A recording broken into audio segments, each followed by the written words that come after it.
Hey, hey, y'all. Uh-oh, just messed up something. My bad. Hey, y'all. It's me, Dolores, the pastor's daughter. Hey, what y'all up to? Anybody up? Like, no, just me, huh? Well, I am back. You know what? For some reason, I feel like I'm getting these days a little mixed up. Like, it seems like, I don't know, it seemed like these virtual book launch days are a little. Like I've got the numbers off or something. But whatever. Like we're gonna go with day 28. Okay. So it's day 28, virtual book launch, and the paperback is out. Hey, paperback is out. Hey, paperback is out. Paperback is out. Hey, you know I can make that a whole song, huh? Oh, look at there she is. So who has it already? Come on.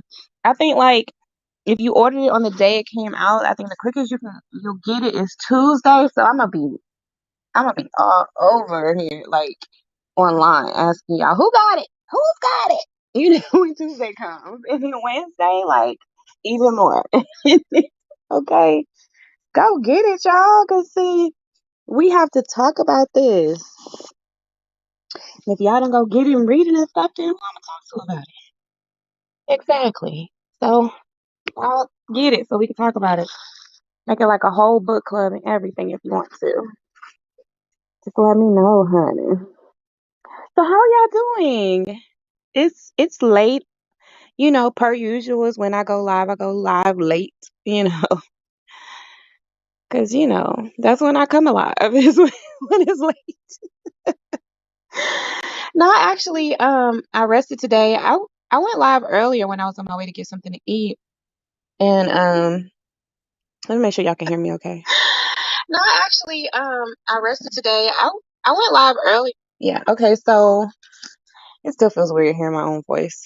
But anyway, so I went live earlier when I was on my way to get some food. Then I ate when I got back home, right? Well, actually, my son called and wanted to ride around the neighborhood. Y'all, he wanted to ride around the neighborhood and just listen to music really loud. Like, but I enjoyed it, okay, because he never asked me to do that. So, of course I did it. Like, yeah. Um, I felt privileged or whatever, So, he want his mama to come ride with him.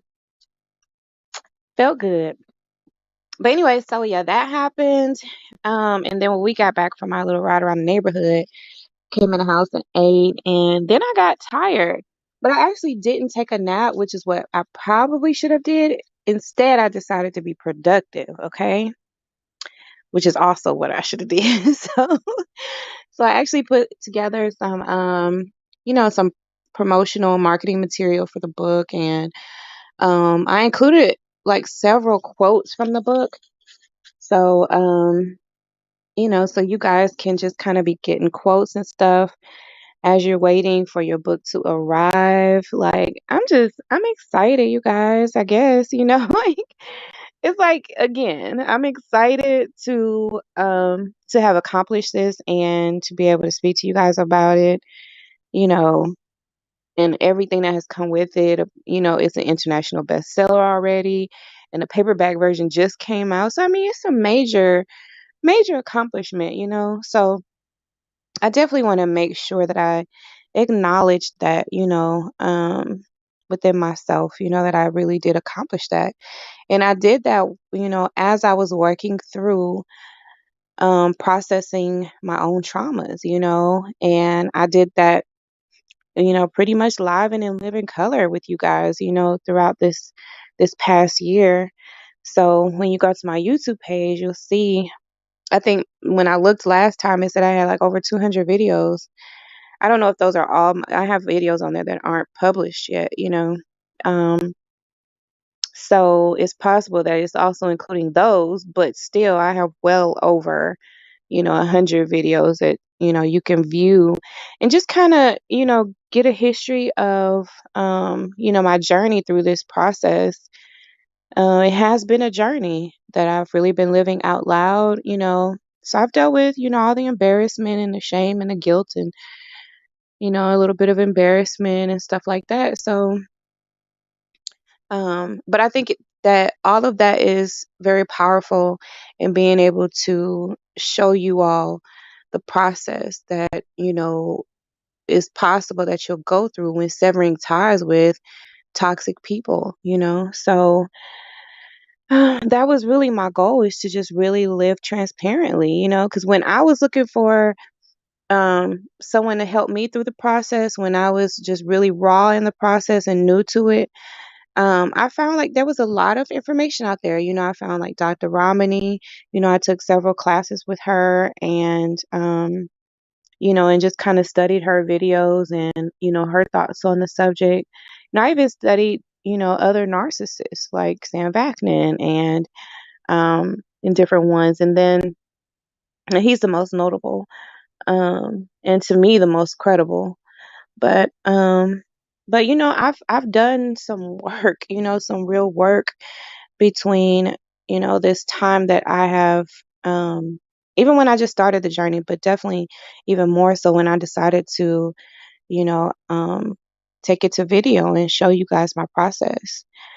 So I hope that you all find value in that, and then that it, kind of speaks to what you read in the book, and you'll really begin to understand my journey and the journey of, a lot of other people who go through these types of things with, spiritual abuse, child abuse, childhood trauma, um, toxic parents and parenting and stuff like that. So it's um and religious narcissism. So it's a lot in there that I think that you all will find value in.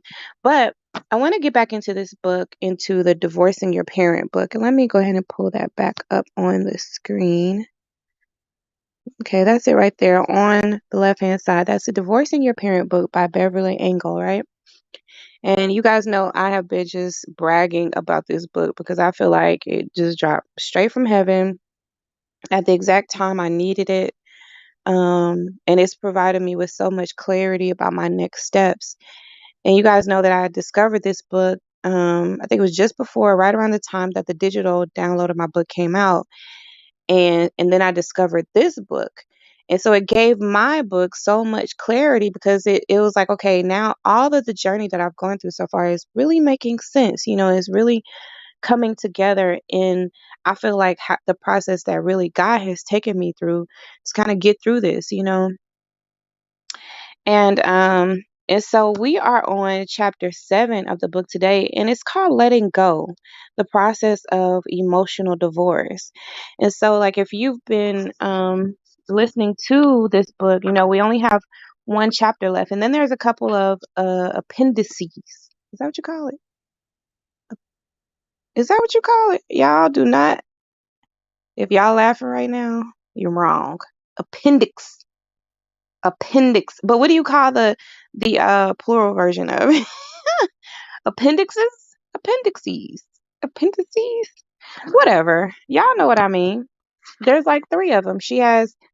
A she has some, I guess, words of wisdom, for the divorced parent, the one who is being divorced in this process.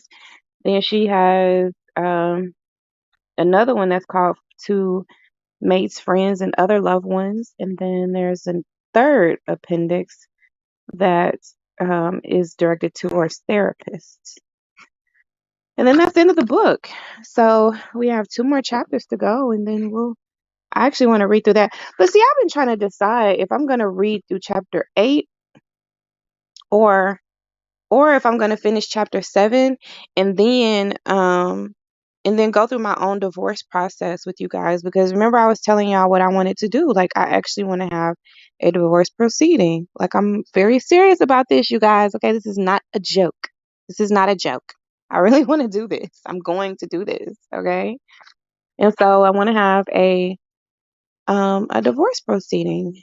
I feel like the things that have been done, and the level of my father's egregiousness And the fact that he is a pastor is the reason why it should be and it needs to be done this way. And I feel like I need it, because I have been speaking out. I feel like I have been lamenting for the past year, like really just all in out outcry of about, these issues, this need to fix these issues within the church, to fix these issues within families and the secrecy and just all of it. And then we still have somewhat of a stigma about mental health. And then what I've discovered is that even if a person is going to counseling, like, are you telling your therapist the truth? Are you being honest with yourself and with your therapist? Are you working the steps too? Like, if there is a process to this, you guys, like, first, yes, you're gonna get over the stigma and the whole cultural thing with counseling and all that. And then I know you have to find the right one, the one that resonates with you, the one that can really speak to your issues, can really allow you to um and encourage you to just, open up and be honest throughout your process. Like, I understand that. But, like, you guys have to understand too that, like, you don't just go and then, and then that's it. There's a process. You actually have to do the work to be better. There was work done to you. There was plenty of things done to you. Just know that you are going to have to do work in order to be a better version of yourself, in order to be who you want to be and how you want to be, in order to heal. You will have to do some work. And it sucks, right? It really does suck. Because it's like you didn't even cause this, but you're the one who's having to pick up the pieces and and, and pull it all together. It does suck. But if you want to be better, if you want to be healthier, if you want a better life, then you're just going to have to do the work. And that's just the way it is. So we have been going through this book and we have discovered, that there is some emotional work that needs to be done. There's some core work that needs to be done.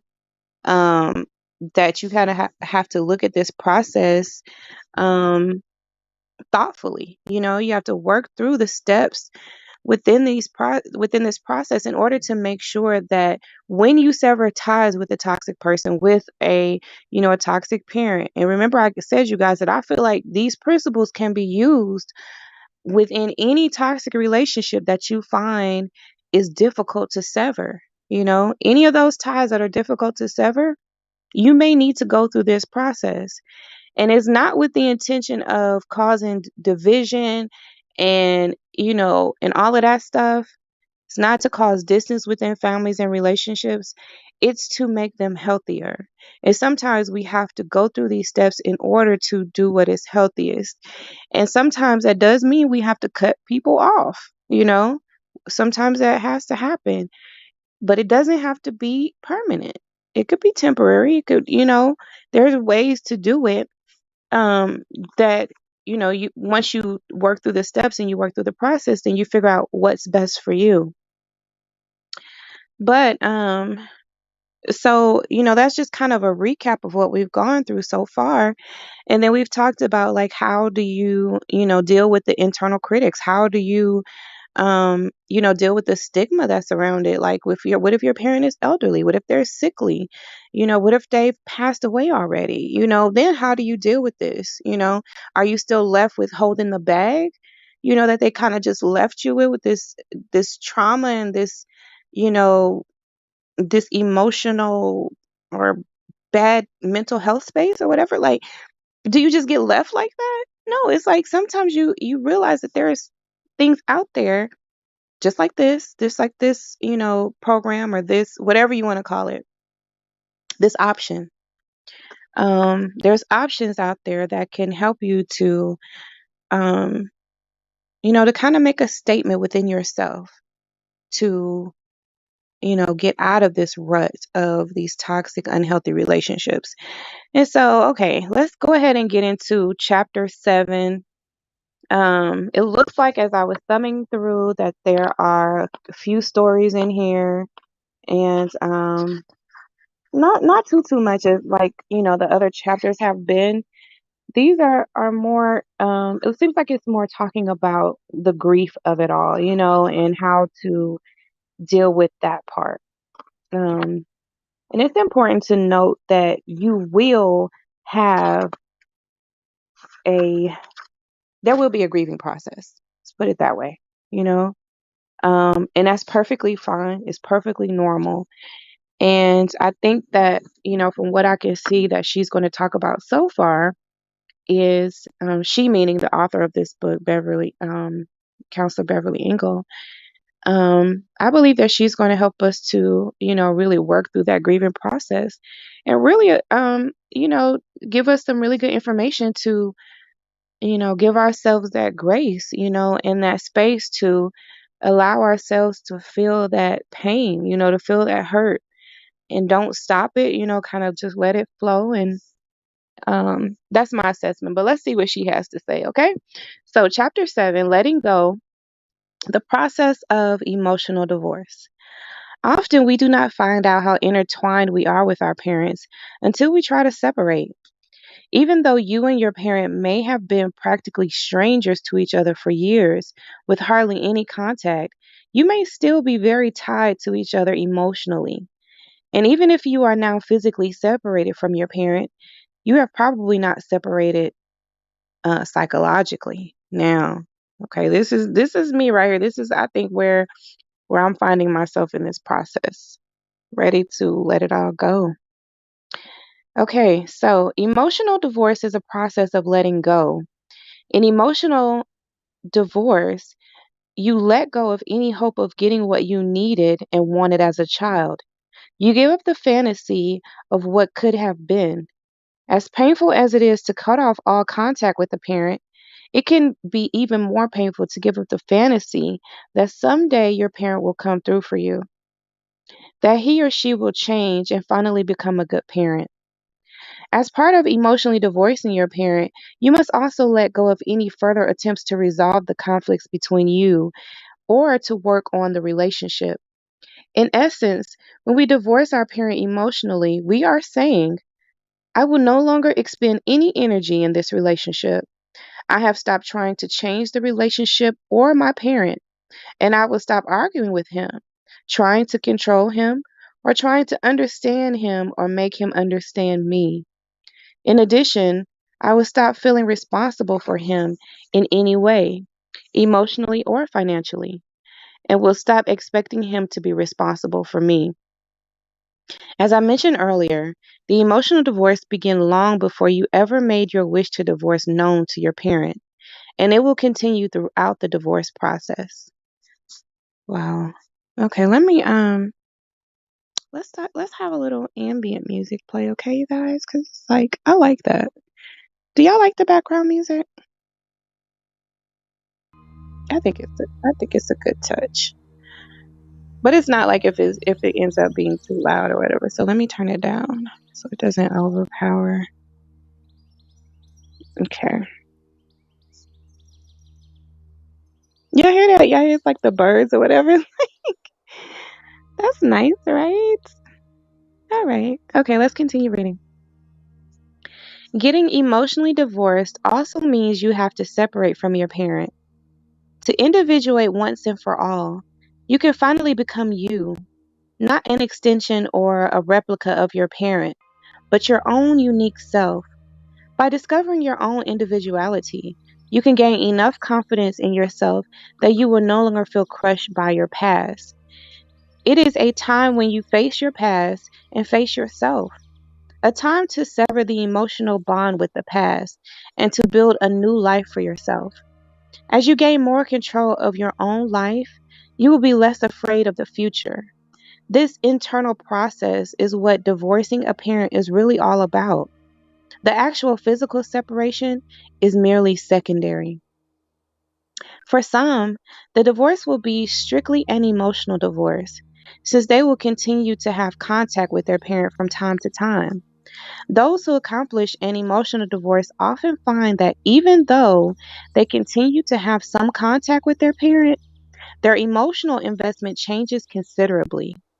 They don't feel as connected to their parent, as concerned about her feelings, her needs, her reactions to them. If you achieve a successful emotional divorce, you will feel far more objective about your parent because she will simply not impact you in the same way. When you are with her, you will feel very much as though you were in the presence of an acquaintance, someone with relatively little impact on you and your life. Clients who have successfully divorced a parent emotionally sometimes compare the experience to their actual divorce from a spouse, as in Claudia's case. Okay, now this is Claudia's story. When I first filed for divorce, I found myself very much invested in my ex husband's reactions. I found it extremely difficult to be around him because I always felt an incredible amount of tension in his presence. Even a phone call about a minor issue could elicit intense feelings of rage and pain. But as time went on and I continued to let go, I found that I could see him or talk to him with less and less emotional upheaval. Finally, as I was able to let go more completely, I discovered that I could be around him and feel relatively normal, with almost no feeling at all for him. I went through almost the same process when I divorced my father. I can be detached and objective around him now. I finally gained a real sense of clarity about who my father is and about what I can and cannot reasonably expect from him. It still amazes me that this person I loved so much before can mean so little to me now, just as it was with my ex husband. I care nothing about my father's private life. All I am concerned about is how he treats my children and whether he is reasonable and polite with me. But that's what divorce is all about, isn't it? If you choose to divorce emotionally but not physically, it will be necessary for you to first be as clear as possible about what type of contact you will feel comfortable with, and to then communicate this to your parent. You have the right to decide if, when, and how you want to see your parent. To help you decide this, complete the following sentences until you have no more responses. Okay, so these are the sentences that you can complete. So the sentence is, I will see my parent if blank. And then, oh, excuse me. An example is, I will see my parent if I feel strong enough. Or I will see my parent if my father is not there. So, and then another sentence is, I will see my parent when blank. And then an option is, I will see my parent when I feel ready, or I will see my parent when I initiate it, not at his request. Then another sentence stem is, I will see my parent under the following circumstances, blank, and you fill in the blank. An example of that could be, I will see my parent under the following circumstances only at my home. I will see my parent under the following circumstances. I will not discuss our relationship, or I will see my parent under the following circumstances, which is, oh, that was part of all the same sentence. My bad. So I will see my parent under the following circumstances, which is, I will not discuss our relationship any further. So that's saying that the only way that you'll see the parent is if it's not, you're not talking about the relationship, or anything like that. It's just small talk or whatever other conversation, I guess. So that's interesting. I can't see. Okay, so if I was to fill it out, right? If I was to fill in the blank, I would say, I would see my parent if I will not. I will not see my parent. Okay, I don't want to see my father, y'all. Um, and then I will see my parent when he passes away. Like, I'll see him in his coffin, I guess. And then the last one is, I will see my parent under the following circumstances. Yeah, like if he's laying in a coffin and he's passed away, that's when I'll see him. But I'm not interested in seeing him at all while he's alive. So I guess that's my sentence right there. Okay, let me continue reading. Oh, so what would y'all say? So under what circumstances would you see your parent? Or like when do you think that you'll see them? Like when you're ready? Like when you initiate? When, like if it's just a family function or, I wonder what you guys have to say about it too. But anyway, let me continue reading. Okay. You may want to send your parent a letter outlining these rules and your expectations of how you want to be treated. For example, you may choose to limit your contact to phone calls or letters, not seeing your parent at all. On the other hand, seeing your parent but not sending any obligatory letters or cards may be a significant step for you toward an emotional divorce. Okay, so here's Brenda's story. I stopped sending my mother cards for birthdays, Christmas, and Mother's Day. For years, I had struggled to find a card that said what I really wanted to say, but usually there were none. I look and look until I found one that would just say Happy Birthday or Happy Mother's Day. All the others were sentimental and said things like, You are such a loving, giving mother. I couldn't bring myself to send these because they weren't true. Finally, I realized that I didn't want to send her any cards, and I felt so much better to honor my feelings. Yeah, I'm with you on that, Brenda. Just honor your feelings, honey. Okay, so this next section, you guys, is mourning the loss of your parent. Oh, now this is something serious. And I would have to say, like, I think I've gone through a few like phases of this mourning thing, because um I think there's just been a few different aspects to it, for me. But let's see what she says about it. Mourning the loss of your parent. Emotional divorce from your parent includes the ultimate in letting go, fully mourning the loss of your parent. This means experiencing and dealing with all the emotions this loss creates, and acknowledging and accepting the truth that the relationship is now over. Losing a parent is devastating, even if you are the one who has ended the relationship. We feel abandoned we feel abandoned even when we are the one who has left. How can one experience years of togetherness, however neurotic and abusive, and not feel the pain of parting? You can't expect to be able to forget a parent who has so imprinted your life just because you have divorced him. Unfortunately, the same determination to live a happier, healthier life that brought you to the decision to divorce your parent will help you to weather the pain of your loss. Whether it gets too painful, whenever it gets too painful, you can use that determination to bolster your strength and help you go on. I still have moments of terrible pain when I think of my mother. The child part of me sometimes still yearns for her, or more accurately, for a good mother. But these feelings are followed almost immediately by the memory of how terrible I felt in her presence and the realization of how much better I feel since I have stopped seeing her. I feel the same way, y'all. Like, um, I felt like I even wrote this down somewhere that, or either I spoke it into my Otter app, but I felt like I kind of like longed for a father, but it wasn't like I longed for him, for for who my father actually is.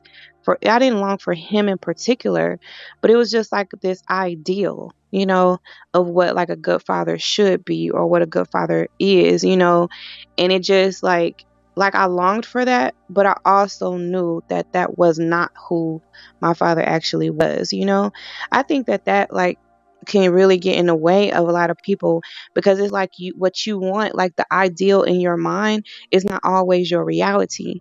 And sometimes you want it so bad, it's like you're trying to create this person into your ideal, and like and it's just ends up being painful for you because then you realize like this person has no interest in being my ideal, or they'll play the game with me.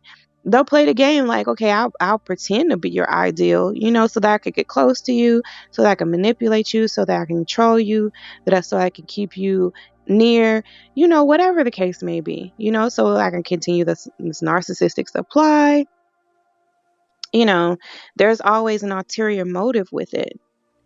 And so I can understand how that aspect of it, because that's what I was trying to tell y'all when I first started this, is that I went through this mourning process on different levels, and that was one of them, is like I was mourning also the ideal, and mourning what I actually did lose, which I did lose.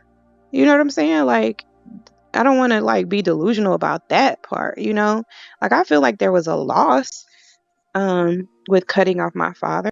He wasn't all bad. But like I said, even his good, you have to question it because of how he is, because of the type of person he is, because everything he does is with an ulterior motive. So it's like, did you really do something good, or were you just trying to trick me or control me or manipulate me, or, get me to do what you wanted me to do or whatever, So it's really hard to just kind of separate all that out and make sense of it and compartmentalize it all. It's just like, you just mourn the whole thing. Okay, so let me continue. Many of you will feel a true sense of loss for the times when there were closeness, love, and support between you and your parent. As discussed earlier, even the most abusive or neglectful parent can sometimes be caring. But even if you have felt little or no closeness to your parent, it may initially feel relieved to have him out of your life. You will need to grieve your loss. We experience loss not only when we are deprived of things we had and valued, but also when we lose things that we had expected or hoped for. Or, as Howard Halpern defines, in Cutting Loose, the if onlys. Yeah, that's a good name for them. The if onlys. Like, if only my father was a better pastor. If only he was a better man. If only my father was this way. If only my father wasn't abusive. If only he wasn't angry. Like, if only. But that just isn't the reality. So let me continue. In saying goodbye this is what Howard Halpern, I think, says in his book. Okay. In saying goodbye to your parents, we are not only bidding farewell to these particular people, but to our link to the past and to our roots. But most poignantly and most frighteningly, we are saying goodbye to the if onlys, y'all. We are saying goodbye to the illusions built on if only mom, or if only dad, or if only the world.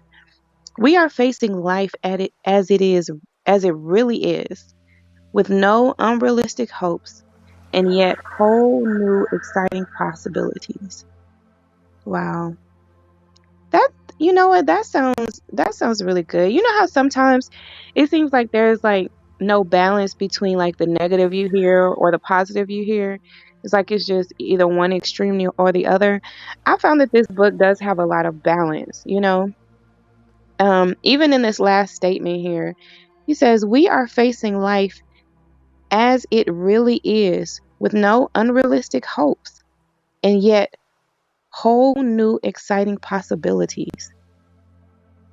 I like that, because it lets you know, like, yeah, like you have to face the reality of what you went through, who that person was, what you're faced with now. But at the same time, you can look forward to all the great things that are to come, just because just because you have to make this hard decision right now, just because you have to face this reality right now, doesn't mean that life is over. It means that there's a new, it's going to be a new normal. That doesn't have to be a bad thing. Let me continue reading. You may not even feel the loss of your parent for a while. In fact, you may feel so good to have her out of your life that you may not even realize that you are experiencing a loss.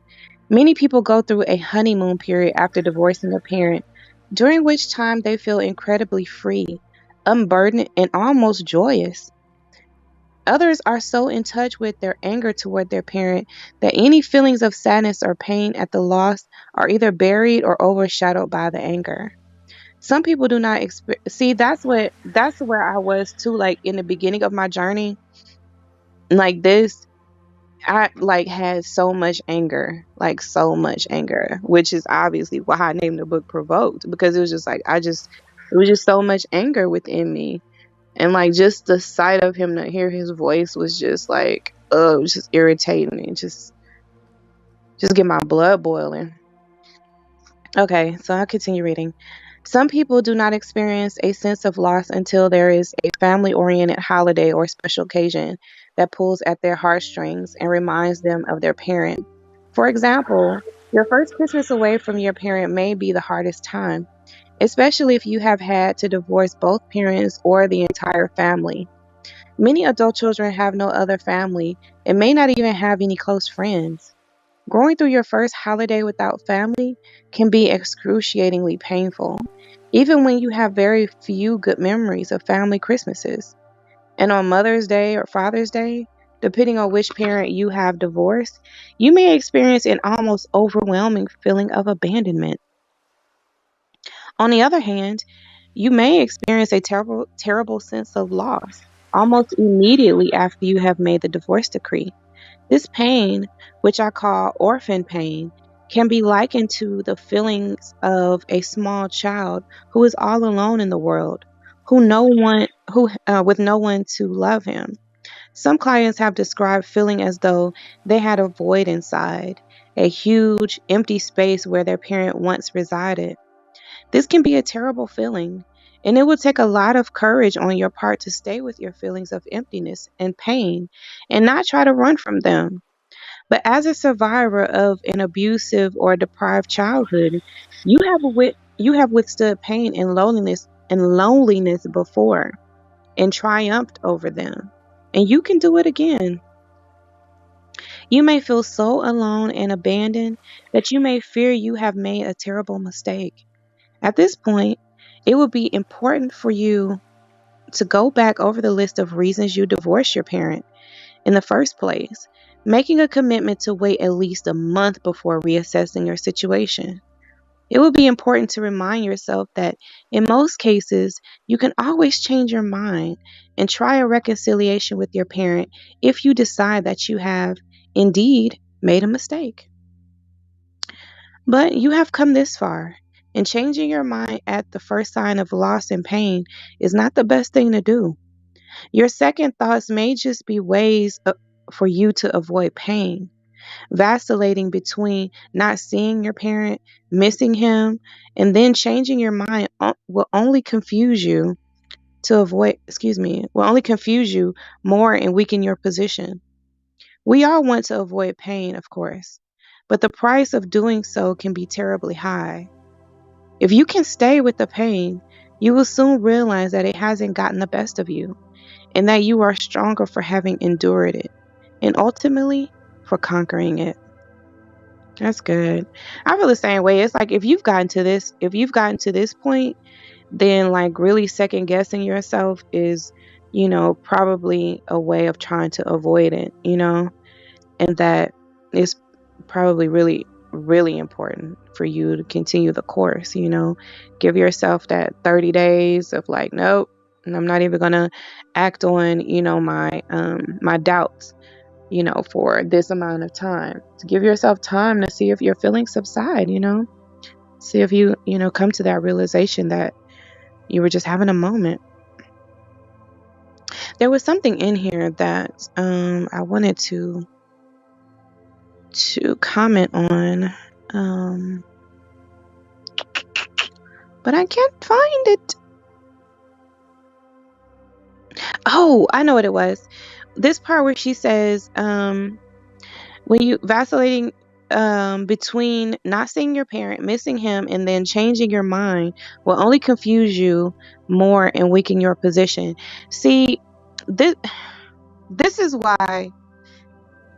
Okay, first of all, I wouldn't change my mind because you know I'm just not okay. But it's another reason why you cannot change your mind when it comes to dealing with people who are highly toxic like this. Like my father is, for example, highly manipulative, narcissistic. Because if you go back, it'll be worse.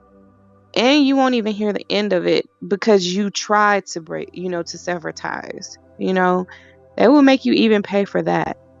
So you have to realize like who you're dealing with too. And like that should help you, just like, going back to your list, like she suggests, and realizing that, yeah, these are the reasons why I'm cutting ties with this person. Remind yourself of how manipulative they are. Remind yourself that, that if you go back, then you will be putting yourself in a worse position with them. That sometimes emotional abuse is worse, the spiritual abuse is worse. And then you could probably see how they'll try to link whatever you did to some type of Bible story or Bible character, the prodigal son, or whatever the case may be. It's going to be something. So you have to realize that with some of these people, it's not a matter of, okay, let me take some time away and get my thoughts together and then I'll come back to them. Sometimes it's like once you sever ties, you need to just leave them there. Leave them where they lay, and just go on about your life. Because it'll be worse. And that's just the reality of it. You guys know who those people are. You second guess yourself because of your own discomfort, but you know. And if you don't know, you have to pray that God increases your discernment, your intuition, your wisdom. Those are all the things that God wants us to have. And so we have to use them. We ask for them and then we use them. This next part is talking about the phases of grief. This is going to be important too, because you guys, like, even though I haven't read this book, I'm reading it with you guys. I do like understand a lot of these concepts only because I've studied them before and because I've been through them. Because you guys know that I am a counselor myself, nationally certified counselor, and so I have an understanding of these concepts. So that's why I speak a little bit about it before I actually read the chapter. I just try to give you a little bit of my own experience, coupled with what I think she's going to talk about. But when it talks about the stages of grief, actually, let me just go ahead and just read it, okay? Let me just read it. The phases of grief. Whenever you feel your loss, immediately after the first rush of freedom is worn off, after your anger has subsided, and when the first important holiday or special occasion occurs, you will need to go through a grieving process in order to let go of your parent.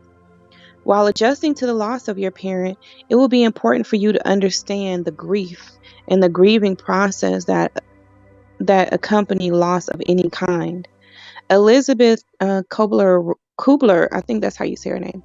Elizabeth Kubler-Ross was the first to describe the stages of grief in relation to death. My phases differ somewhat from hers. Okay, see, this is good. That's why I ain't going into it. Because she's doing a little different spin on it. Okay. The grief that comes from letting go of a parent is intense, affecting our emotions, our bodies, and our lives in general. Learning to face the reality and the pain of your loss and saying goodbye to your parent is a tremendously difficult process, but it can be done. The pain of your loss will eventually subside. Grief is a mixture of emotions: sorrow, anguish, longing, deprivation, regret, anger, and fear. It may be experienced physically as exhaustion, emptiness, tension, sleeplessness, or loss of appetite. In order to complete the grieving process, you will need to face your feelings openly and honestly, and then express them fully. When we allow ourselves to feel these painful feelings and we also share the grief with safe and supportive others, we are able to complete our grief work. Such experts as Kubler-Ross have observed that the typical progression of grief feelings usually start with shock, followed by denial, anger, depression, insight, and finally acceptance. These phases do not necessarily proceed in the same order for everyone, and you may go in and out of each stage. One moment you may feel that the loss is intolerable and that you can't possibly survive it. And the next you may feel strong enough to go it alone. You may face the loss and mourn your parent at one time, only to find later on that you are denying and repressing your feelings of loss. You may be angry one moment, crying uncontrollably the next. Allow yourself to progress through each phase, experiencing all the accompanied feelings, and then you can truly let go and get on with your life. During the first stage of grief, usually involving feelings of shock, numbness, and a sense of disbelief, which may last for hours, days, or weeks, much of our pain may be shut off as though we were partially anesthetized. This numbness initially insulates us from the intensity of our feelings and may prevent us from grasping the full significance of our loss. See, that's what I've been really just kind of talking about this entire time, is just allowing your feelings to come and go as they please, you know? That's one of my counseling perspective is acceptance and commitment therapy, and so it kind of goes along with this same process of grieving. You know, you allow the feelings to just come and go. You have to realize that even though there are stages of it, you may go back and forth in and out of these stages, you know, as time progresses, as things happen. You know, something like an event can happen that might send you back through the phases, you know, whereas you thought you had really progressed. So it's just really interesting to, you know, to look at things that way, and just to know that that's how our body reacts and our mind and our hearts react to things, you know, and that we just have to honor our bodies. We have to honor our emotions and listen to them. Okay, I'm going to continue reading here. Sometimes we feel panic and become suddenly afraid that we cannot go on alone. This may cause us to feel like frightened, desperate children, terrified of being all alone, of not being able to survive without our parent. At these times, we may begin to see our parent in an unrealistic light, through the eyes of the desperate child instead of the aware adult. When this happens, it will be important to comfort your inner child and assure her that she is not all alone, that she has you, the adult. Hold her, soothe her, and tell her that you love her. It is also important at this time to reach out to supportive others. While we are in this shock phase, our sorrow and pain are often hidden from us, but our anger may burst forth unexpectedly at almost any target. Be careful that you do not take your anger out on innocent people. Instead, focus your anger on your divorced parent as a way of reinforcing your decision. At the same time, be aware that anger may be one of the few outlets you have for the disbelief, hopelessness, and frustration you feel when confronted with the loss. Allow yourself to be angry over your loss, but know that underneath the anger lie your sorrow and pain.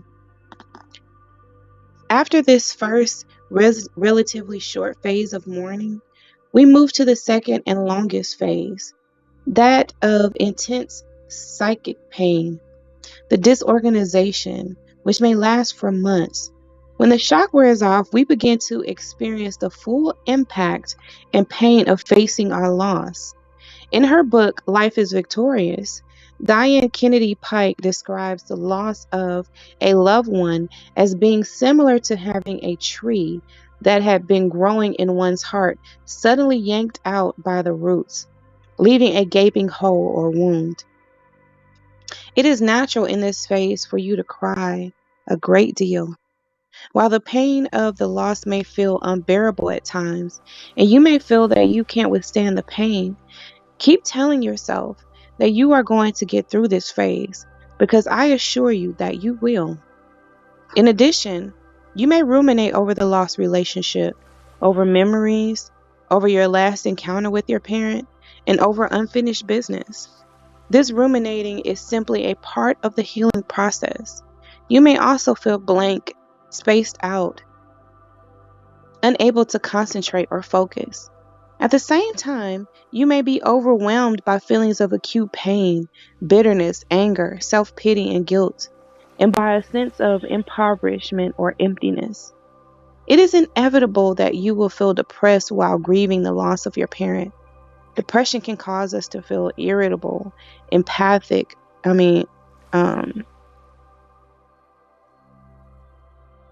apathetic. Sorry, you guys. I was having a moment. Okay.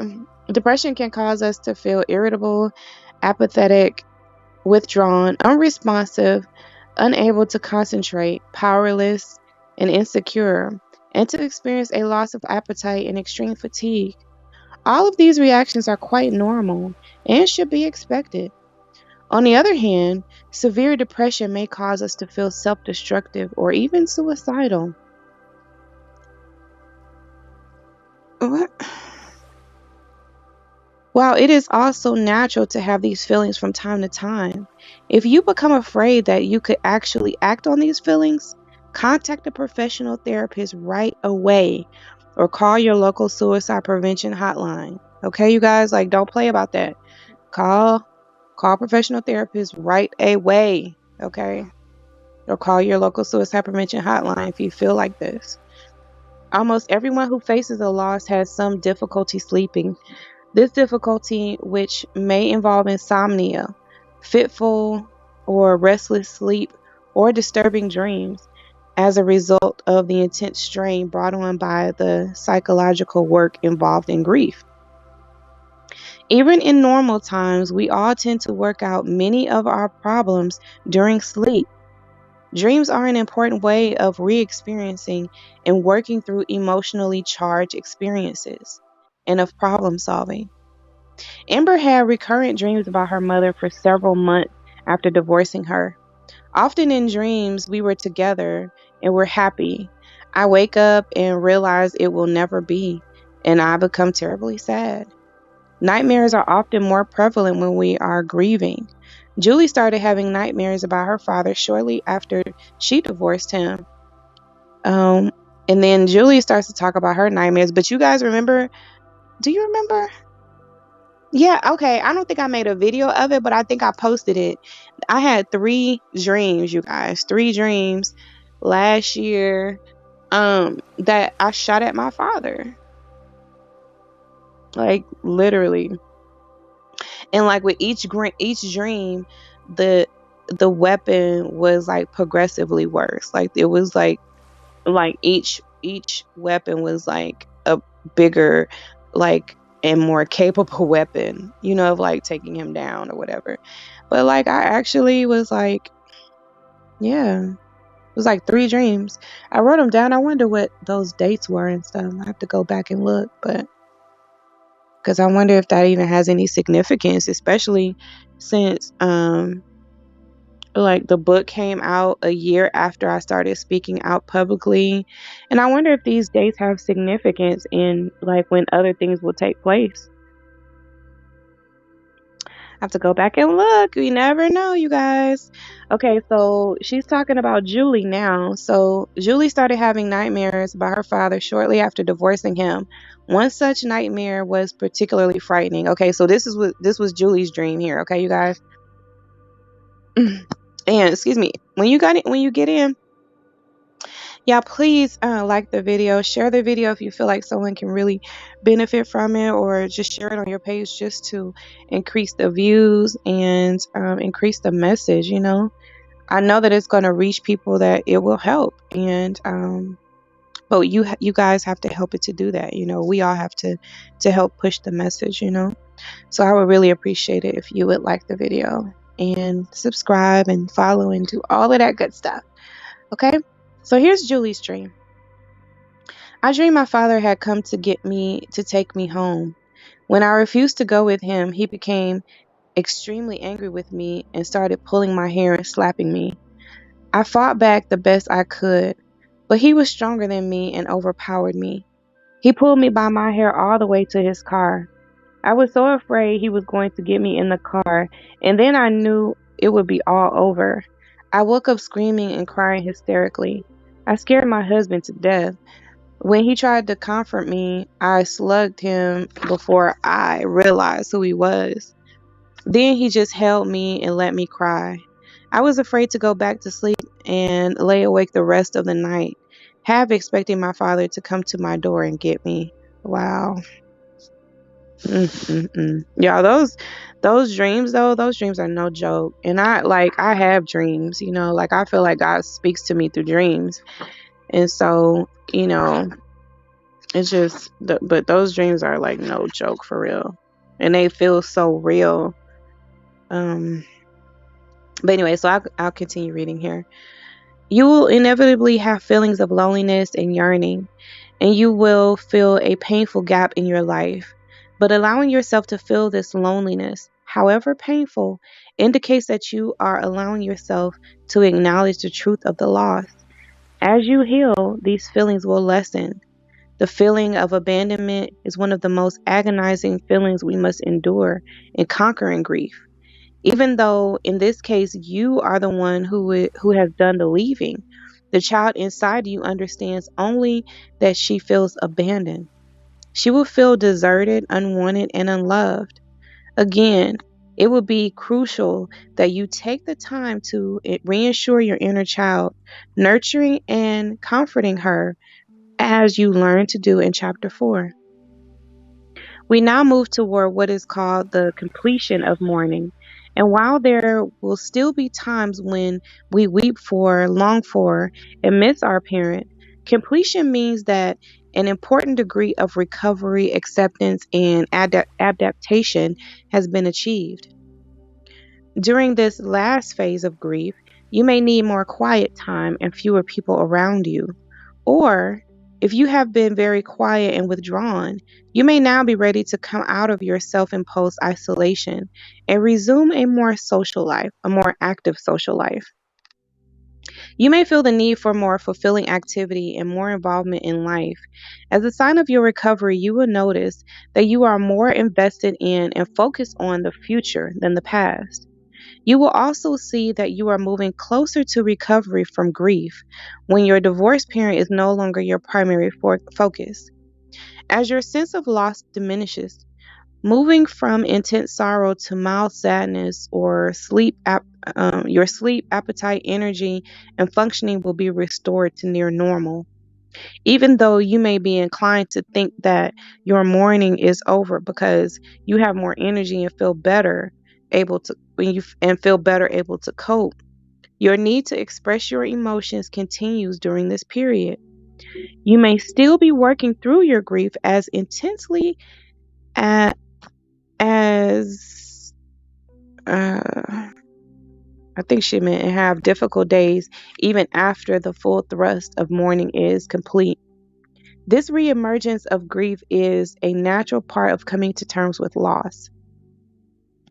Okay, we are progressing, you guys. Okay, we know what's expected in the mourning phase. We know that there are stages of this grief. We know that we're going to feel abandoned. We're going to feel a sense of loneliness. We're going to yearn for and long for, that only if, the if onlys, and, that ideal that we had in our minds of a parent. And even, the void that the parent actually does leave, in real life, we'll experience all of that. So, okay, we're getting more and more prepared here. Okay, so this next section is called A Time for Grieving. Completing the grieving process takes time. Generally, the greater the loss, the longer the process takes. For a major loss, such as the loss of a parent, the time required for healthy completion of grieving is usually 1 year or more. In fact, many cultures and religions designate 1 year as a time for mourning following a death. Really? Y'all, I didn't know that. But that makes a lot of sense. This is not only because it may take that long to recover from the loss, but also because in 1 year, we are able to experience all of the holidays and special occasions, such as birthdays and anniversaries, without the loved one and thus learn to adjust to her absence. See, that makes sense too. That makes perfect sense. Okay. Some people will some people will need a longer period of time than others to mourn. And for some, the mourning process will be exceptionally painful. Those who have had to divorce both parents or their entire family will obviously be among those who have the most difficult time. Golly, I'm so sorry if you guys are facing like the entire family situation, like that. I know that's going to be tough, but you can do it. You can do it. Okay, we can do it. We're going to do it together. We're each other's support system. We got this. Okay, let me continue reading. And when the divorced parent is the adult child's last living parent or relative, the loss can have a particularly profound impact. If you have been fortunate enough to start a new family of your own, if you have a spouse and children, or a surrogate family of friends and other supportive people, chances are that your grieving process will not be quite as excruciating. But if you are alone with no mate and no replacement family, your time of grieving will be especially trying. In my case, my mother is really the only family I have. I never knew my father and so have not had any contact with that side of the family. My mother's parents both died before I was born, and I have no siblings. One of my uncles are dead. I have an aunt who lives out of state, whom I have not only who I have only seen once in my life, and I have an alcoholic uncle whom no one has heard from for years. When I divorced my mother, I truly felt like an orphan who was all alone in the world. Since I have no children of my own, I now essentially had no family.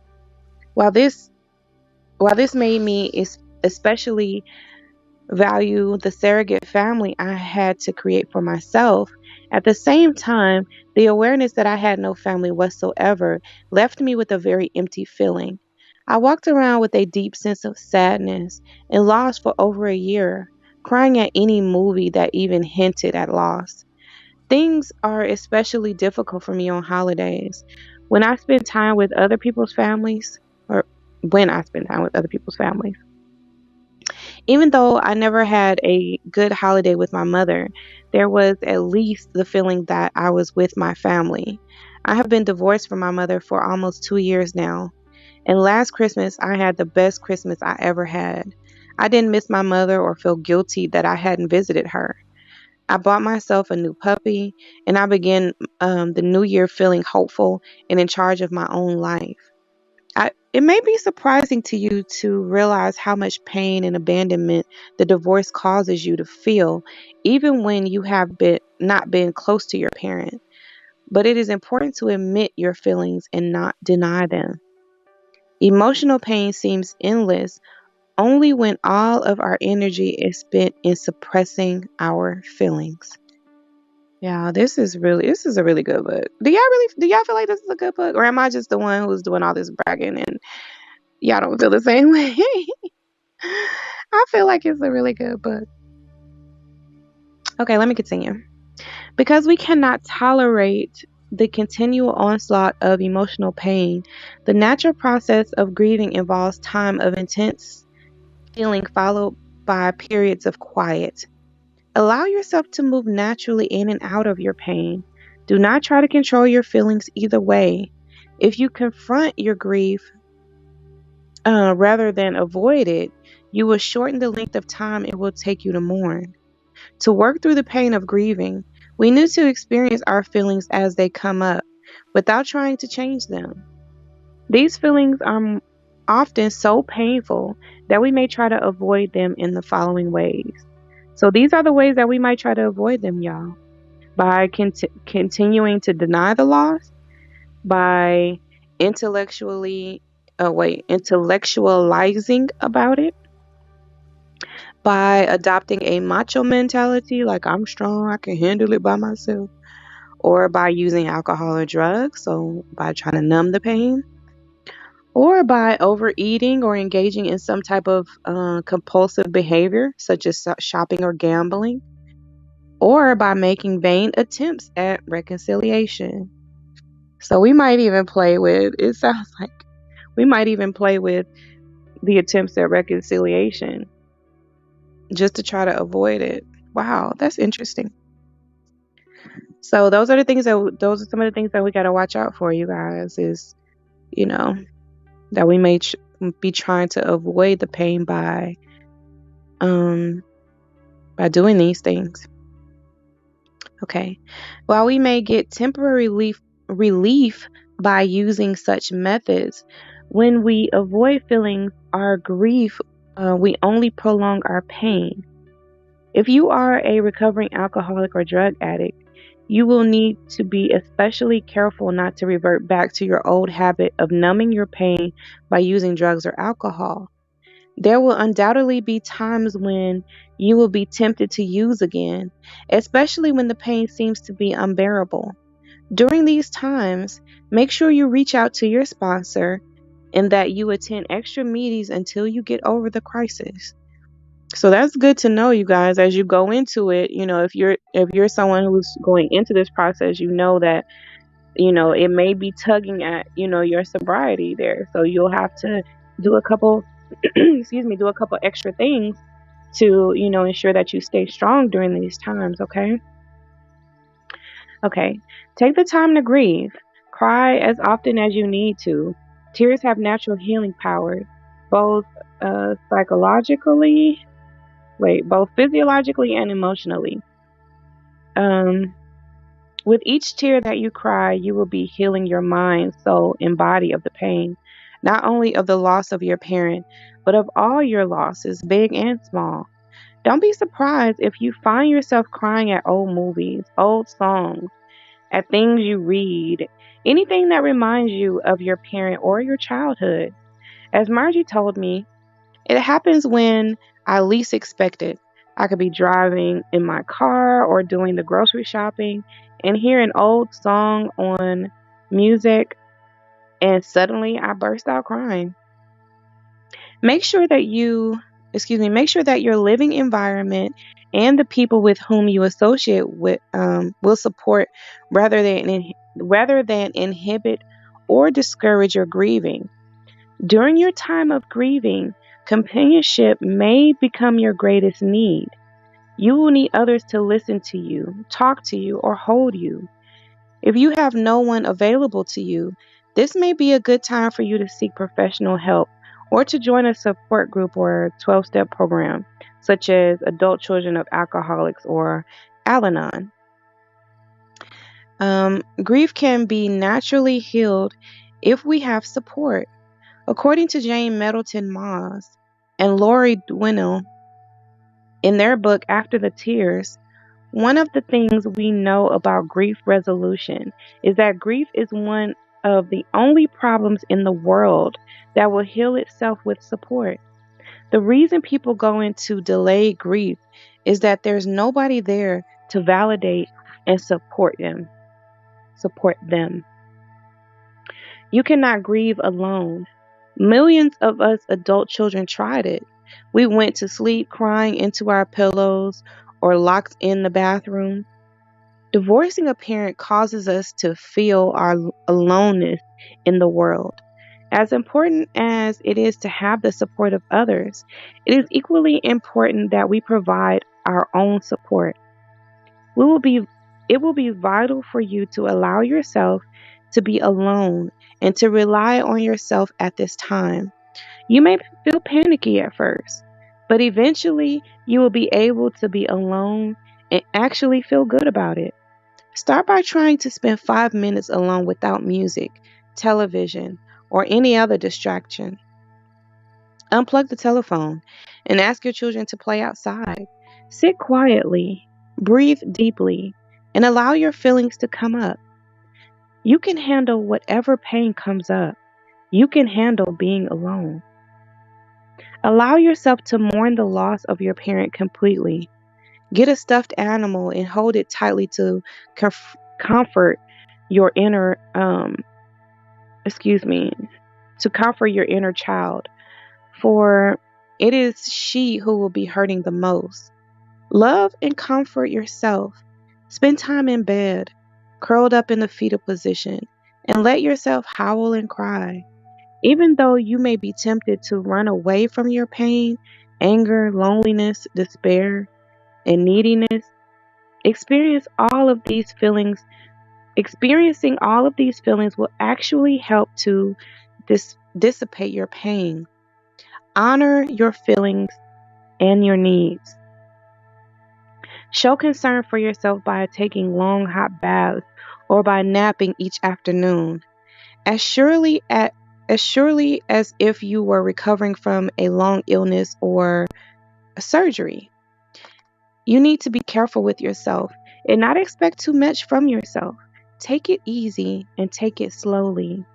Mourn all your losses. Mourn all the things you missed out on as a child and adolescent. Mourn the loss of your full potential, the loss of normalcy. Mourn the loss of hope. Feel the sadness of letting go. It will also be important to realize that everyone reacts to pain differently.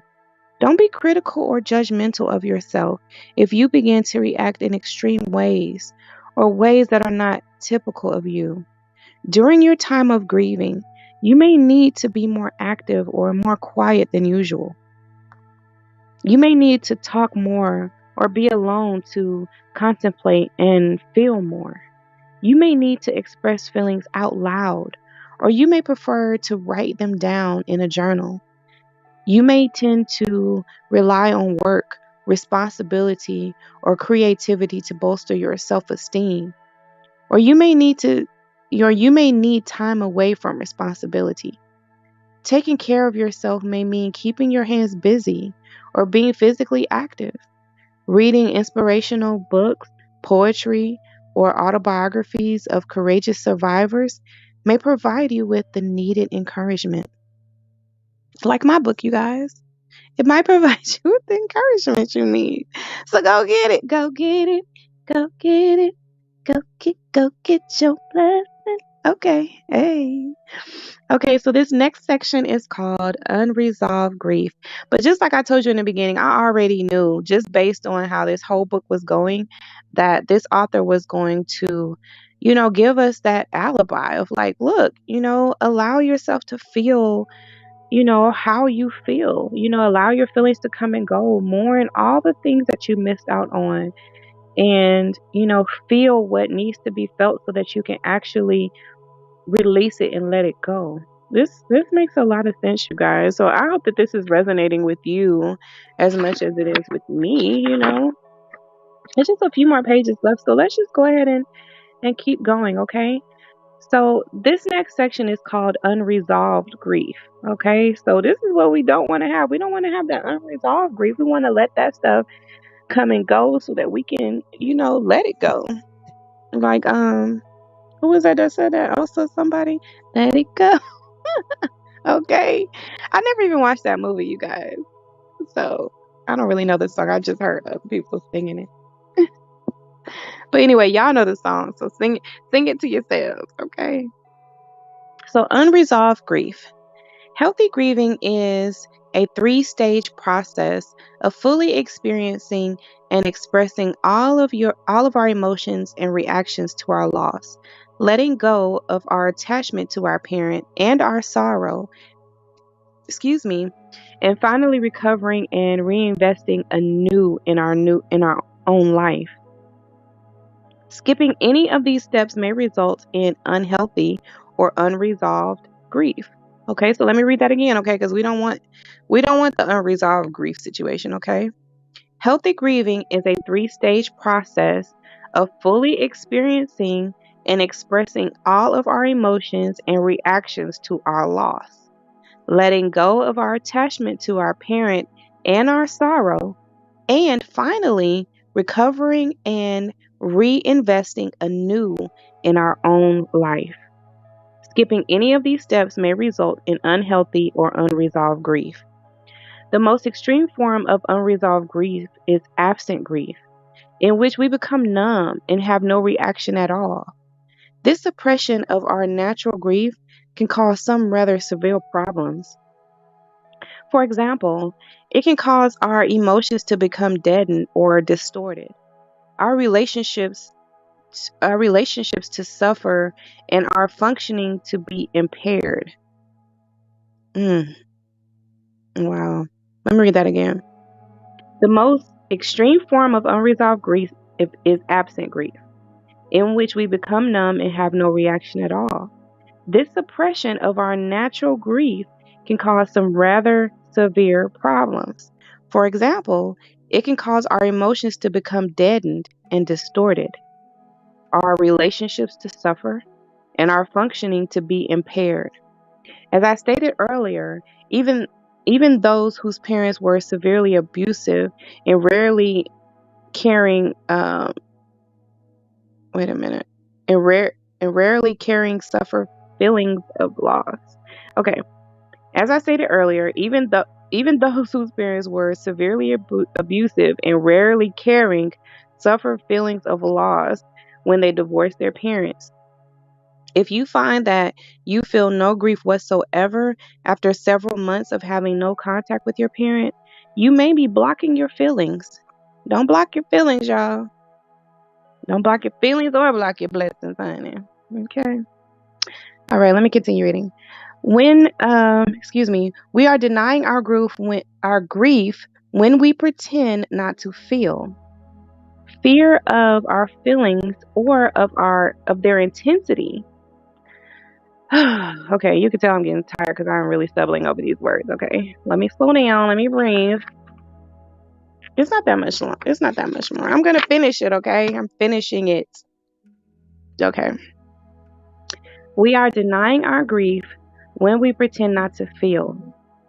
Fear of our feelings or of their intensity, fear of losing control, embarrassment about crying, and the need to put on a false front are all things that inhibit grief.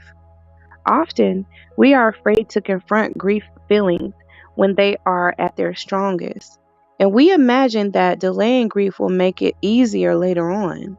We may also delay grieving in order to maintain our functioning. Clients frequently tell me, I'm afraid to get into my grief because I have this big assignment at work I just have to finish.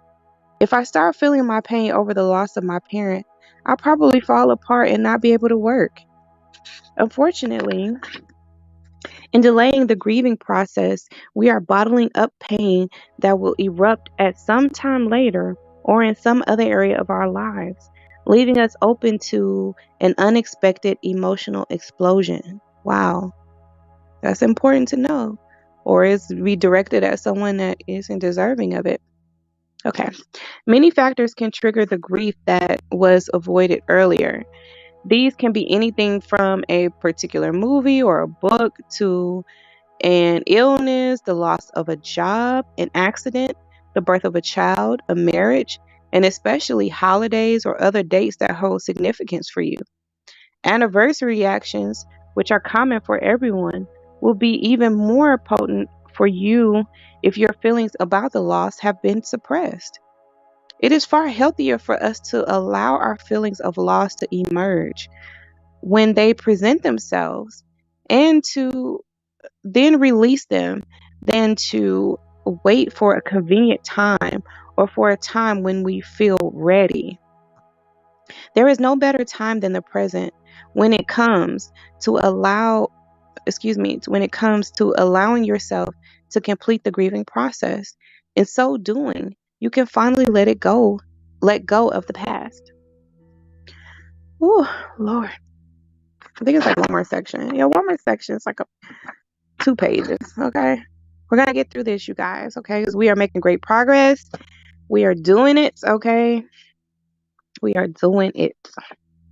So, this last section of the book is called Completing the Grieving Process. So, yeah, we're going to read this. I bet this is going to be interesting right here. Let's see what this says. Often, our grief is unfinished because we have found no comfortable means of releasing the complicated and mixed feelings we may have about our parents. The following exercise is an extremely effective tool for recovering your hidden feelings and completing your grief process. Some people are able to complete their grief work during one session, while others work their way toward completion far more slowly. Excuse me, more slowly, not far more slowly. I added that extra word in there. Yeah, I'm sorry. Okay, find a quiet place to do this exercise, somewhere where you will not be disturbed.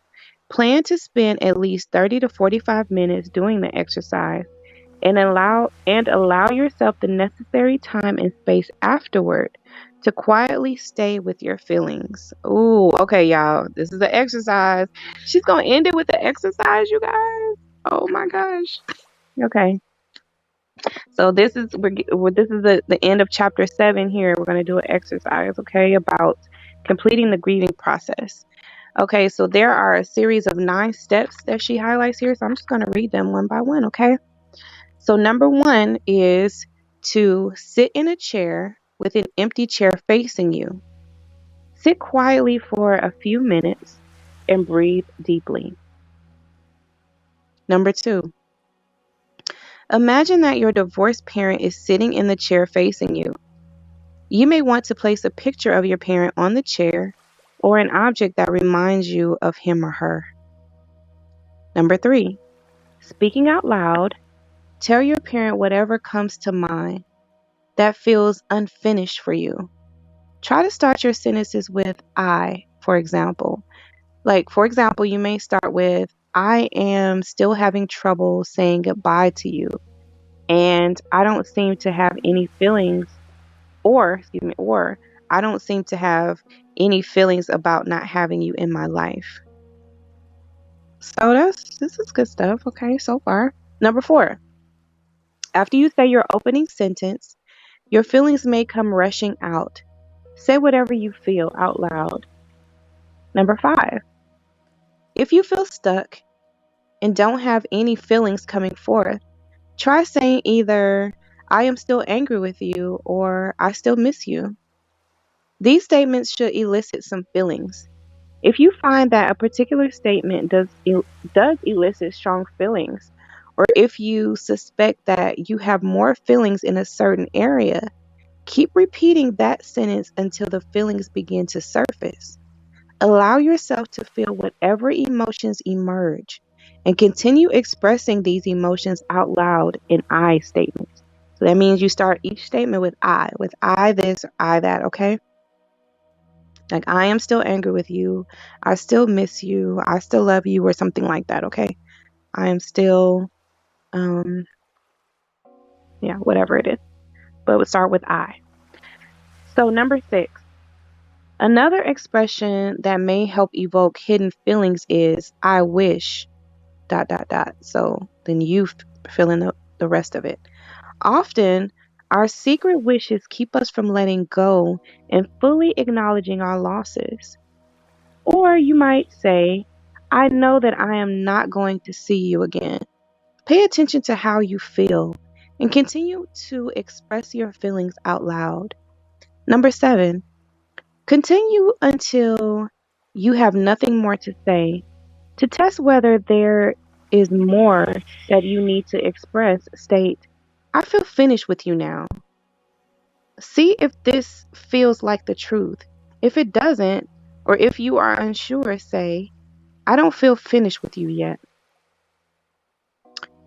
Okay, number 8. That's how I feel right now. I'm not. I don't feel finished. I don't feel finished with my father yet.